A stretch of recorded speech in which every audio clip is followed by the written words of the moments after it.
2025년 조용한 생활 6월호 극장전 칸 영화제 이야기와 더불어 저희가 빠뜨릴 수 없었던 개봉작은 라이언 쿠글러 감독의 5번째 장편. 5편밖에 안 됐다는 게 놀랍죠. 시너스, 땡땡 죄인들 이야기를 시작해 보도록 하겠습니다. 5편밖에 안 됐다. 그럼 뭐가 있었느냐? 오스카 그랜트의 하루라는 첫 영화가 있었어요. 이것이 5편을 대단하다. 다 같이 계속 찍은 마이클 B 조단의 첫 주연작이었고요.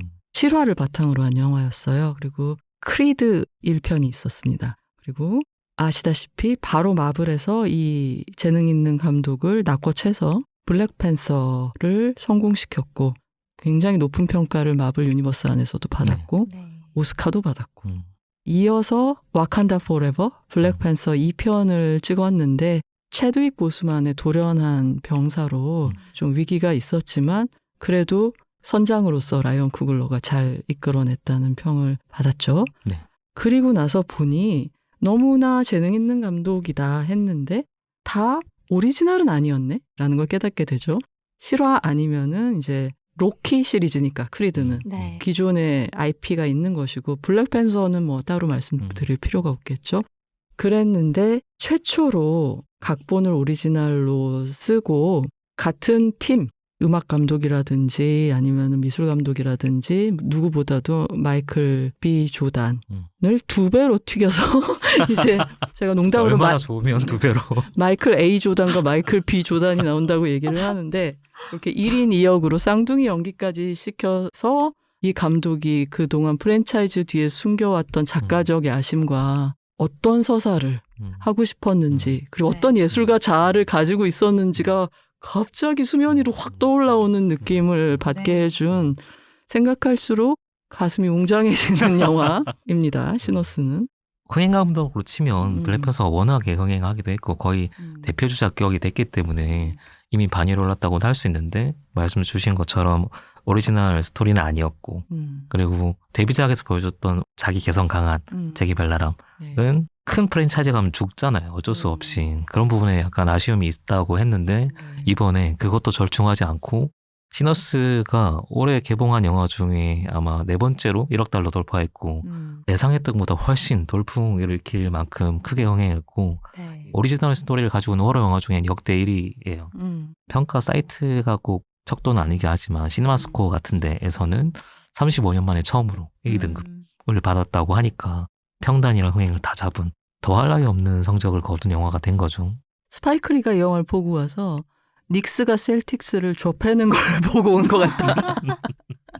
그만큼 신나고 황홀했다. 뭐 이런 그 농구 매니아로서 이런 평을 남기기도 했고 워너가 좀 아슬아슬을 하잖아요. 오리지널 프로젝트를 그래도 꾸준히 만들고 있는데 워너의 오리지널 프로젝트에 힘을 실어준 것도 있고 약간 숨통을 틔워줬죠.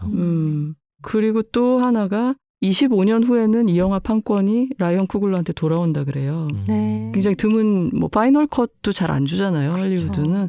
근데 이제 그런 계약을 했다고 해서 화제가 됐는데 또 이게 재밌는 점이 이게 이제 아프리칸 아메리칸의 문화와 그것을 전유하는 백인 문화에 대한 얘기고 흑인들이 자기 비즈니스를 소유하면서 어떻게 자기들의 공간을 지켜나가느냐에 관한 얘기잖아요. 근데 이게 알고 보니까 예전에 타란티노도 동일한 계약을 했을 때는 조용하다가 쿠글러가 이 계약을 했다니까 이 스튜디오 시대가 이게 이래가지고 지탱할 수 있겠냐 뭐 큰일이다 막 이런 기사들이 나오는 거예요. 그랬을 때 라이언 쿠글러가 내가 뭐 특별한 계약을 한 게 아니다.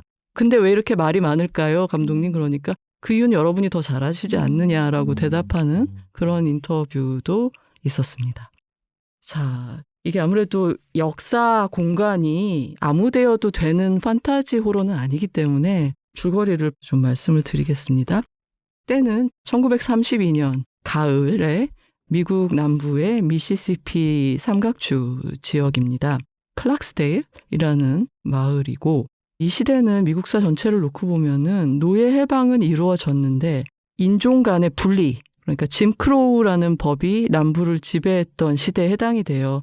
이 법은 1876년에 시작이 됐는데 끝난 게 거의 100년에서 한 10년 모자란 1960년대 중반까지 다른 버스를 타고 다른 화장실을 쓰고 가게도 상점도 같은 데를 가지 못하고 학교는 물론이고 그런 식의 문화적 차별이 계속 이루어지고 있었고 흑백 분리라고 그러죠.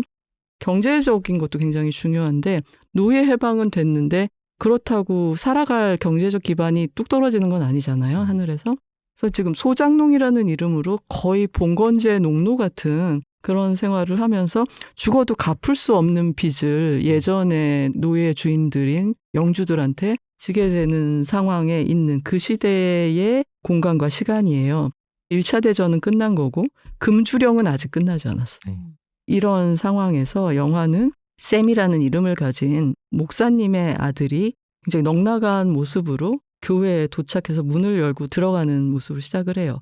딱 성경에 나온 돌아온 탕아 느낌으로 들어오는데 목사인 아버지는 잘 왔다는 식으로 탕아를 맞이하듯이 이제는 찬송만 하고 이런 속된 뭐 블루스 음악이죠. 그런 음악을 하지 말라는 투의 도닥임을 하는데 그때 영화가 이제 본론으로 들어가기 위해서 하루 전 하고 자막이 뜨면서 우리가 얘기한 마이클 A 조단과 B 조단이 바로 세미의 사촌인데 이 마을에서 나고 자랐지만 어느 날 이곳을 떠나버렸다가 다시 돌아온 모습을 보여줍니다. 이 쌍둥이는 일라이어스와 엘라이자라는 이름이고 쌍둥이여야 하는 서사적인 이유가 있습니다.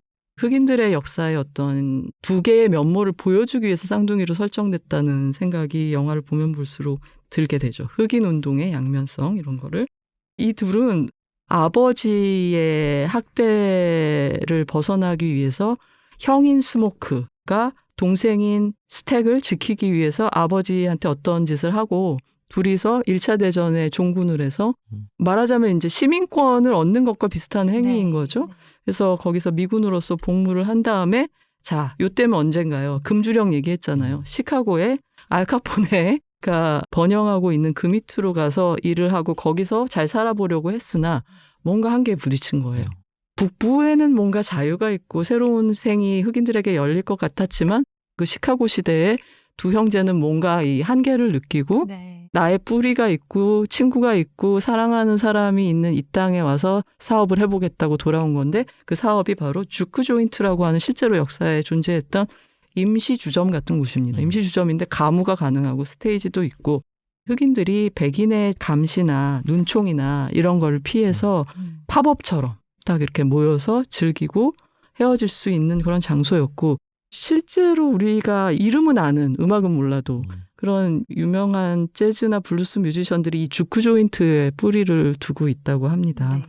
이 주크 조인트를 열려고 하는 그 하루 동안의 준비와 그 하룻밤 예전에 그 황혼에서 새벽까지 그 영화 같은 그 무서운 일이 일어나는 한 이틀에 걸친 이야기라고 할 수 있어요. 그리고 이 영화가 굉장히 섹시한데요. 진짜 어른들을 위한 양기 넘치는 양기 넘치는 영화이기도 하고 저는 라이언 쿠글러가 항상 그런 섹시함, 에로틱한 장면을 연출할 때 여성을 쾌락의 주체로 굉장히 잘 그리는 것 같아요. 어떻게 여성들을 기쁘게 할 것인가 그런 식의 생각해보면 우리 블랙팬서에서도 우리가 젠더 묘사에 대해서 굉장히 놀랍다고 생각하지 않았습니까? 그래서 라이언 쿠글러의 힘 중에 그런 것도 있다는 거를 이 영화에서도 볼 수가 있고요. 또 다른 유색인인 중국계 부부 보와 그레이스의 도움으로 인해서 주점이 열리게 되고 많은 농장에서 일하는 동포들이 와서 음악을 즐기고 이 영화의 서두에서 보면 어떤 음악은 너무나 진실해서 과거의 영혼을 불러내고 미래하고도 연결이 된다.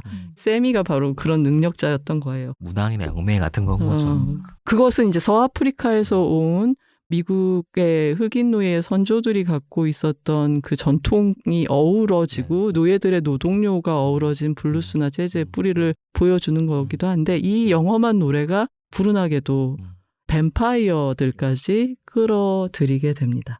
그래서 그 하룻밤이 치열한 전투가 벌어지게 되고 그 밤이 끝난 후에 살아남은 세미의 모습이 바로 영화의 첫 장면에서 우리가 보게 된 거예요.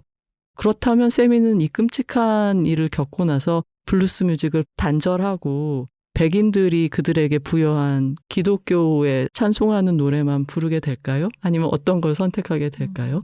그리고 뱀파이어들이 찾아와서 우리 편이 돼. 그러면은 이렇게 차별받는 흑인의 삶 대신에 모두가 동질화가 되어서 네. 행복한 영생을 누릴 수 있어. 그러니까 흑인답게 고통스러운 한 번만의 생을 누릴 것인지 아니면은 모두가 다 같이 고유한 문화는 버리겠지만 영생을 살지 이 중에 선택해라라는 거에 대해서 그리고 세미만 내놓으면 너희는 해치지 않겠다는 그 유혹에 대해서 쌍둥이 형제는 어떻게 대응을 하는지 그런 것들을 보게 되는 게 이 영화의 간단한 서사라고 할 수 있겠습니다. 저는 이번에 영화를 보면서 제가 생각보다 이 뱀파이어의 유산, 이 레거시에 통용되는 어떤 약속들에 대해서 생각보다 무지했구나를 깨달은 순간들이 있었는데요. 어떻게 보면 이제 오해를 하면서 봤기 때문에 더 재밌었던 부분이라고 할 수 있는데 아니 뭐 마늘 이런 건 알았잖아요. 아 그런 거야. 네. 이렇게 노골적인 설정들도 쓰임새가 적절한 곳에 놓여 있다면 잘 통용되는구나 정도로 느꼈던 설정이었고요. 생마늘 씹기 테스트 너무 재밌었어요. 이걸 정말 한다고 싶었는데 하더라고요. 그리고 아 한국인은 저기서 굉장히 강하겠구나라는 생각을 하면서 봤었고요. 저는 이를테면 뱀파이어가 가지고 있는 이제 신체적으로 향상된 능력을 영화가 묘사를 하고 있는데도 주크 조인트 문 앞에 서서 서로 긴 협상과 만담을 나누고 있는 상황 자체가 너무 코믹한 거예요. 왜 꼭 허락을 받고 들어가려고 하지? 왜 저 문 앞에서는 누구도 폭력의 소요를 벌이지 않는가? 그 설정을 모르니까. 네네. 나중에서 너무나 클래식한 고전적인 뱀파이어의 그렇죠. 컨벤션들을 맞아요. 흑인 문화 역사의 어떤 전유와 억압과 이 정체성을 지켜낸다는 것을 고통으로 합치시킨 그 절묘함이야말로 시너스의 모든 것이구나라는 생각을 했었습니다. 이 영화는 호불호 확실히 갈릴 것 같긴 해요. 다 버무린다는 느낌이 드는 영화고 재밌고 장르 영화로서 되게 쾌감에 쩔어 있는 영화이기도 하고 근데 뱀파이어 장르로 보면 황혼에서 새벽까지 같은 계열이랑 비교해보면 그거보다는 약하다, 덜하다 아니면 설정상에 구멍이 있다 이렇게 느끼는 분도 있는 것 같고 이 그렇죠. 영화의 계열은 저는 뱀파이어가 소재이긴 한데 뱀파이어 영화랑은 좀 많이 떨어져 있는 것 같아요. 오히려 계보를 따지면 블랙호러라고 부르죠. 겟아웃이나 아니면 노업이나 뭐 그런 쪽에 훨씬 더 가까운 지금 흑인들 공동체가 겪고 있는 혹은 체험해온 것들에 대한 공포나 이런 것들을 여러 가지 장르로 형상화하는데 그 중심의 영혼은 이제 블루스라고 하는 걸 갖고 와서 풀어낸 영화였던 것 같고 그 안에 있는 이제 흑인 역사라든지 아니면 아까 말씀 주셨던 뭐 시대 상황 일테면 쌍둥이가 참전용사였는데 시카고 갱이 되기 전에 약간 흑인들의 이상적인 공동체가 있었다고 얘기를 해주고 조카한테 그쪽으로 가라 너는 그런 권유를 해주거든요. 그것도 이제 실제로 그 당시 미시시피에 있었던 흑인 공동체들이 대량 학살을 당하는 털사 학살이나 이런 것들이 있었잖아요.